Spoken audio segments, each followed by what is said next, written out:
Welcome to average to topper.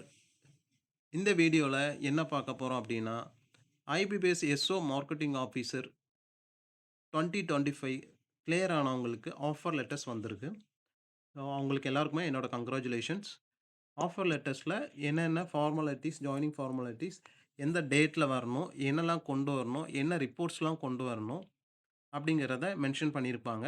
இப்போ அதில் அந்த ரிப்போர்ட்ஸில் ஒன் ஆஃப் தி ரிப்போர்ட் தான் மெடிக்கல் ரிப்போர்ட். அந்த மெடிக்கல் ரிப்போர்ட்டை பற்றி தான் இன்றைக்கி நம்ம பார்க்க போகிறோம். மெடிக்கல் ரிப்போர்ட் எங்கே வாங்குறது, அந்த ஃபார்ம்ஸ் எப்படி ஃபில் பண்ணுறது, ப்ளஸ் ரேடியோலஜிஸ்ட் ரிப்போர்ட் அப்படின்னா என்ன, அந்த அந்த ரிப்போர்ட் யார்கிட்ட இருந்து வாங்குறது, என்ன சார்ஜஸ் ஆகும், இப்படிங்கிறத பற்றி தான் இந்த வீடியோவில் ஃபுல்லாக எக்ஸ்பிளைன் பண்ண போகிறேன். ஸோ கிளியர் கட்டாக பாருங்கள். ஓகே. ஃபர்ஸ்ட் மெடிக்கல் ரிப்போர்ட் அந்த ஃபார்ம் ஃபில்லிங் பத்தி பார்த்துக்கலாம். இத ஃபில் பண்ண முன்னாடி இந்த ஃபார்ம் எங்க கிடைக்கும் அப்படிங்கிறத நான் சொல்லிர்றேன். இந்த ஃபார்ம் வந்து அஃபிஷியல் வெப்சைட்டான பஞ்சாப் நேஷனல் பேங்கோடைய வெப்சைட்ல ஜாயினிங் ரெக்ரூட்மென்ட் அப்படிங்கிற டேபுக்குள்ள போனீங்க அப்படின்னா, ஜாயினிங் ஃபார்மாலிட்டீஸ் அதுக்குள்ள போனீங்க அப்படின்னா, இந்த மெடிக்கல் ரிப்போர்ட் அப்படிங்கிறது உங்களுக்கு கிடைக்கும். நீங்க டவுன்லோட் பண்ணி, இத ஃபில் பண்ணி மெடிக்கல் ஆஃபீசர்ஸ்ட்ட நீங்க கன்சல்ட் பண்ணி, எக்ஸாமின் பண்ணி நீங்க ரிப்போர்ட் வந்து வாங்கிக்கலாம். ஓகே. இத ஃபில் பண்றது எப்படி அப்படிங்கிறத பார்க்கலாம். ஃபர்ஸ்ட்டு ஃபர்ஸ்ட் பேஜ் எடுத்துக்கிட்டீங்க அப்படின்னா, ஃபர்ஸ்ட்டு உங்க நேம் தான். ஜஸ்ட் உங்க நேம வந்து கிளியர் கட்டா ஆதார் ஐடில எப்படி இருக்கோ, அதே மாதிரி ஸ்பெல் மாறாம அப்படியே எழுதிருங்க. இனிஷியல், ஃப்ரண்ட் ஆர் பேக் அது எங்க இருக்கோ, எக்ஸாக்ட்டா எப்படி இருக்கோ, அதே மாரி எழுதிருங்க. சேம். எழுதும்போது கேப்பிட்டல் லெட்டர்ல எழுதிருங்க. Block letters. ஸோ அட்ரஸ் அதே மாரி தான் கேப்பிட்டல் லெட்டர்ஸ்ல நீங்க வந்து ஃபுல் அட்ரஸ வந்து ஆதார்ல எப்படி இருக்கோ, அதே மாரி எழுதிருங்க. ஓகே. நெக்ஸ்ட்டு இந்த பாயிண்ட்ஸ்லாம் குடுத்துருப்பாங்க. இத படிச்சு பார்த்துக்கோங்க. இந்த இல்னஸ் இதில எது குடுக்கப்பட்ட பாயிண்ட்ஸ்ல ஏதாவது ஒரு இல்னஸ் உங்களுக்கு இருந்துச்சு, இல்ல ஃபேமிலி மெம்பர்ஸ் இருந்துச்சு அப்டின்னா, எஸ்ன்னு குடுத்து அத மென்ஷன் பண்ணிக்கோங்க. அப்டி இல்ல அப்டின்னா, நில்லுன்னு குடுத்துக்கோங்க. ஃபார் எக்ஸாம்பிள்க்கு நான் அந்த ஃபர்ஸ்ட் பாயிண்ட் படிச்சு காமிக்கிறேன். Have you ever had any serious illness or surgical operations? உங்களுக்கு சர்ஜிக்கல் ஆப்பரேஷன்ஸ் முன்னாடி எதுவும் பண்ணியிருக்கீங்க அப்டின்னா, அத மென்ஷன் பண்ணுங்க. எஸ் அப்டின்னு சொல்லி என்ன சர்ஜிக்கல் ஆப்பரேஷன்ஸ் பண்ணியிருக்கீங்க அப்டிங்கிறத மென்ஷன் பண்ணுங்க. அவ்வளோதான். செகண்ட் பாயிண்ட் பாருங்க. Have you or has any member of your family ever been treatment for tuberculosis? அதாவது டிபிக்காக ட்ரீட்மெண்ட் உங்க ஃபேமிலி மெம்பர்ஸ் யாராவது எடுத்துட்டு இருந்தீங்க அப்டின்னா, அத எஸ்ன்னு குடுங்க. அத மென்ஷன் பண்ணி குடுங்க. அதே மாதிரி தான். அத ரீட் பண்ணி நீங்க வந்து அந்த டிசீஸ் அல்லது அந்த இல்னஸ் உங்களுக்கு இருந்துச்சு அப்டின்னா, எஸ் ஆர் நோ அப்படிங்கிறத மென்ஷன் பண்ணிருங்க. அல்லது ட்ரீட்மெண்டோட இல்னஸ வந்து மென்ஷன் பண்ணி அதில ரைட் பண்ணிருங்க. ஓகே. 4த் பாயிண்ட்டும் அதே மாரி தான். நீங்க வந்து ரீட் பண்ணீங்கன்னா உங்களுக்கு தெரியும். ஓகே. நான் ரீட் பண்ணி காமிச்சிடுறேன். 3 பாயிண்ட்.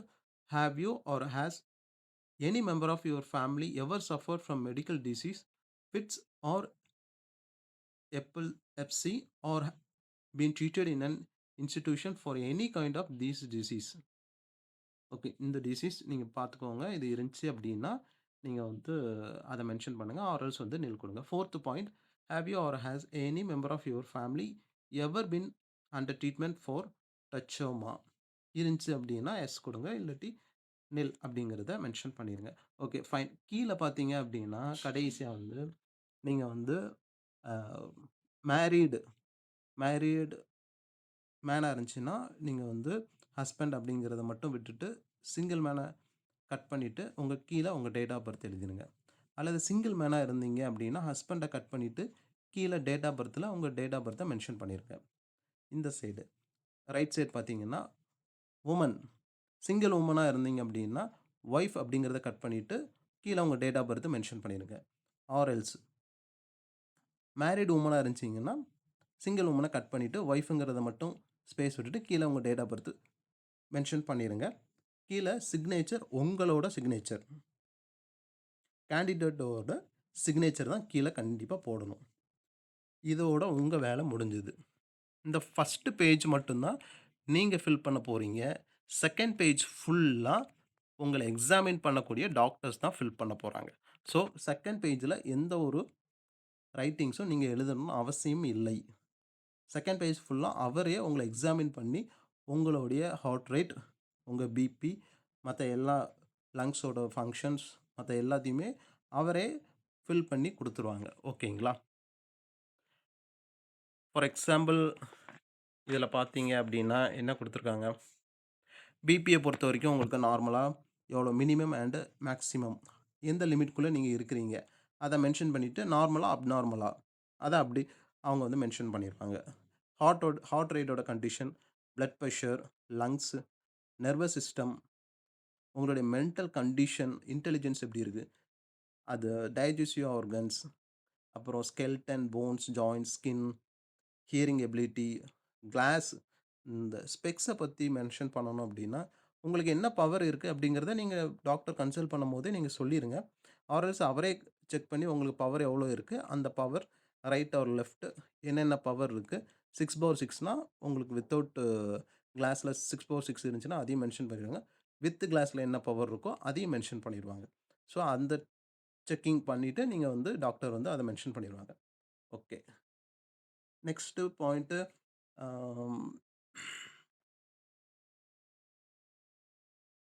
ஹைட் ஆர் வெயிட் கீழே பார்த்தீங்கன்னா உங்கள் வெயிட்டு, ஹைட் ஆர் வெயிட் என்னன்னு சொன்னீங்கன்னா அவர் செக் பண்ணி அவர் ஃபில் பண்ணிடுவார்.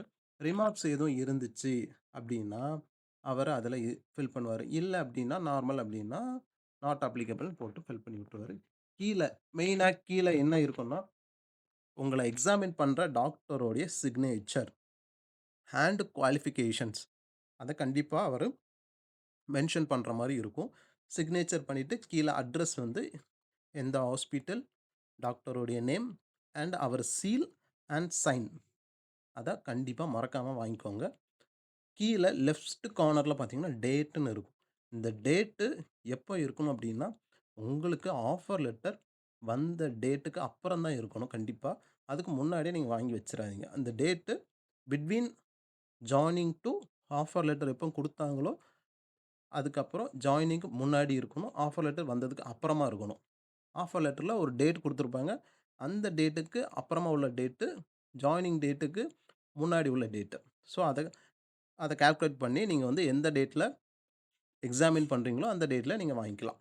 Okay, fine. இது மெடிக்கல் ரிப்போர்ட் வந்து டாக்டர்கிட்ட வாங்கிட்டீங்க. ஸோ நெக்ஸ்ட்டு என்னென்னா ரேடியாலஜி ரிப்போர்ட். ரேடியாலஜி ரிப்போர்ட் பொறுத்த வரைக்கும் இதே டாக்டர்ஸ்ட்ட நீங்கள் வந்து ரெக்கமெண்டட் ஸ்கேன் சென்டர்ஸில் வந்து நீங்கள் வந்து வாங்கிக்கலாம்.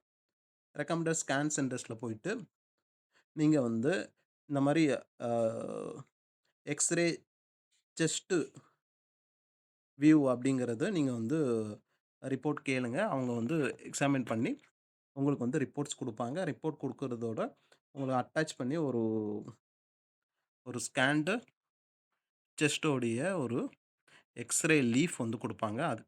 அது கம்பல்சரியாக வச்சுக்கோங்க. அந்த எக்ஸ்ரே லீஃபில் கீழே பார்த்தீங்க அப்படின்னா எந்த ஸ்கேன் சென்டரில் அந்த எக்ஸ்ரே எடுத்தது, யாருடைய பேரில், யாருக்கு உங்கள் பேர், உங்களுக்குன்னு ஒரு நம்பர் கொடுத்துருப்பாங்க. எந்த டாக்டர் ரெக்கமெண்டடில் எடுத்திருக்காங்க அதெல்லாம் கீழே மென்ஷன் பண்ணியிருப்பாங்க. எந்த டேட்டு, என்ன டைம் அதெல்லாம் மென்ஷன் பண்ணியிருப்பாங்க. ஸ்கேன் சென்டர்ஸில் மோஸ்ட் ஆஃப் தி டைம் அது மென்ஷன் ஆகிருக்கும். அது இருக்குதான்னு செக் பண்ணிக்கோங்க நீங்கள்.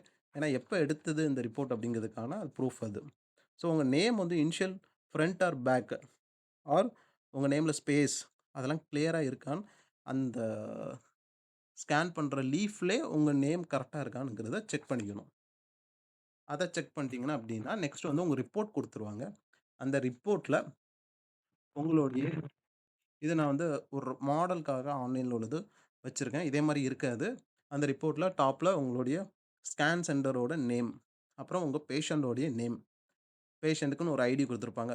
ரெஃபரல் டாக்டர் யாரோ அவருடைய நேம், டேட்டு, டைம் அப்படிங்கிறத சொல்லிடுவாங்க. இதில் அப்சர்வேஷனில் எதெல்லாம் நார்மல், எதுவும் ரிமார்க்ஸ் இருந்துச்சுன்னா அந்த ரிமார்க்ஸ் வந்து கொடுப்பாங்க. எதெல்லாம் நார்மலாக இருக்கோ அதை லிஸ்ட் அவுட் பண்ணியிருப்பாங்க. எல்லாம் கொடுத்துட்டு கீழே வந்து ஃபைனலாக கீழே வந்து கன்சல்டன்ட் ரேடியாலஜிஸ்டோடைய சீல் அண்ட் சைன் அதை மறக்காமல் வாங்கிக்கோங்க. அப்புறம் ரெக்கமெண்டட் டாக்டரோடைய சீல் அண்ட் சைன். ஃபஸ்ட்டு ரேடியாலஜிஸ்ட்டை ரிப்போர்ட் வாங்கிக்கோங்க. அந்த ரிப்போர்ட்டை வாங்கிட்டு உங்கள் கன்சல்டன்ட் டாக்டர்கிட்ட போயிட்டு கொடுத்தீங்க அப்படின்னா அந்த டாக்டர் செக் பண்ணிவிட்டு சீல் அண்ட் சைன் பண்ணி கொடுத்துருவாங்க. அவ்வளோதான் இதோடைய radiology report and medical reports வந்து உங்களுக்கு கம்ப்ளீட்டா முடிஞ்சது. இந்த radiology report and medical report எங்க வாங்குறது? எப்படி வாங்குறது? அப்படிங்கிறதுல டவுட் இருக்கும். ஸோ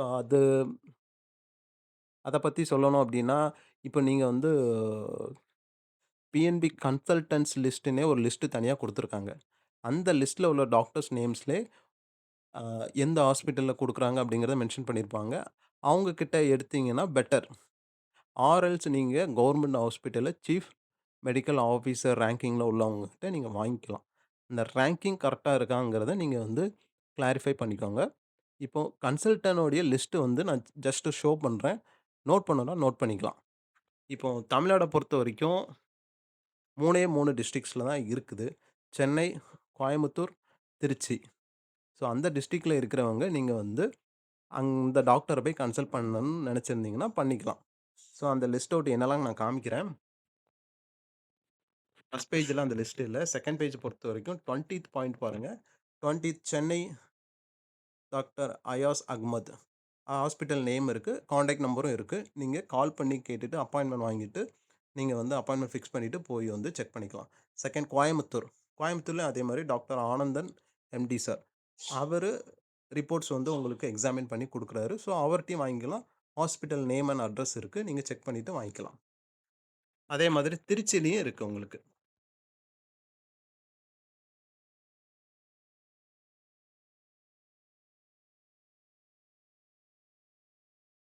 திருச்சியில பார்த்தீங்கன்னா, doctor D.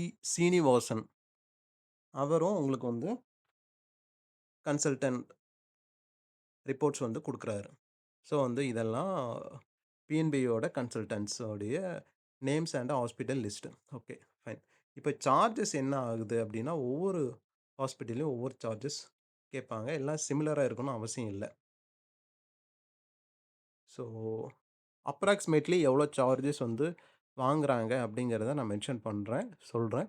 Am for example இப்போ நீங்க அந்த கன்சல்டன்ட்ஸ்ல வாங்கினீங்கன்னா, அரவுண்ட் 3000 டூ 2000 அந்த ரேஞ்சுக்குள்ள உங்களுக்கு வரதுக்கு வாய்ப்பு இருக்கு. ஸ்கேன் ரிப்போர்ட்ஸ் பொறுத்தவரைக்கும் ஒரு 1000 டூ 500க்குள்ள அவ்வளோதான் வரும். மேக்ஸிமம் 2யும் சேர்த்து உங்களுக்கு 5000க்குள்ள உங்களுக்கு வந்து நான் மேக்ஸிமம் சொல்றேன். கம்மியா வாங்குற இடமும் இருக்குது. ஸோ 5000க்குள்ள உங்களுக்கு வந்து இந்த மெடிக்கல் ரிப்போர்ட்ஸ் அப்படிங்கிறத நீங்க வந்து வாங்கிக்கலாம். ஓகே. Okay, fine. இப்போ இந்த மெடிக்கல் ரிப்போர்ட்ஸ்ல இது சம்மந்தமா வேற எதுவும் டவுட்ஸ் இருந்துச்சுன்னா, கமெண்ட் செக்ஷன்ல நீங்க வந்து உங்க டவுட்ஸ குடுங்க. நான் என்னால முடிஞ்ச கிளாரிஃபிகேஷன் குடுக்குறேன். இதே மாரி ரிப்போர்ட்ஸ் வேற என்னென்ன ரிப்போர்ட்ஸ்லாம் இருக்கும், ஆல்ரெடி இன்டிமிட்டி பாண்ட் பத்தி சாரி இண்டெம்னிட்டி பாண்ட் பத்தி உங்களுக்கு வந்து ஆல்ரெடி வந்து ஒரு வீடியோ குடுத்துருக்கேன். ஸோ அந்த வீடியோ பார்க்காதவங்க போய் பார்க்கலாம். ஜாயினிங் ஃபார்மாலிட்டீஸ் பத்தியும் ஒரு வீடியோ குடுத்துருக்கேன். அது பார்க்காதவங்களும் இதே சேனல்ல போய் பார்க்கலாம் நீங்க. நெக்ஸ்ட்டு எத பத்தி வீடியோ குடுக்கணும் அப்படிங்கிறதையும் நீங்க வந்து மென்ஷன் பண்ணீங்கன்னா, அதுக்கேத்த மாரி நான் நெக்ஸ்ட் வீடியோ உங்களுக்கு வந்து குடுக்குறேன். ஓகே, தேங்க் யூ ஃபார் வாட்சிங். Please subscribe my channel. Average to topper. Thank you.